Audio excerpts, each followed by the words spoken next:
Hello everyone, welcome to our channel Topical Talks for a new Valorant tutorial video. And in this video, we will learn how to make your profile public in Valorant. Firstly, we have to open up our browser. Now in the search panel, we have to type tracker.gg. After going into the tracker website, just click on Valorant. Now, by signing in with your Riot ID in tracker.gg, you'll make your profile public to everybody. So I'll sign in.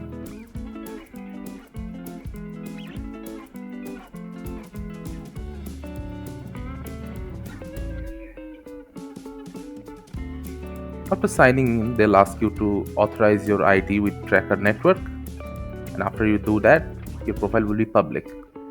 As I have not played any game on this account, nothing is showing. In case of active IDs, it will show all the stats.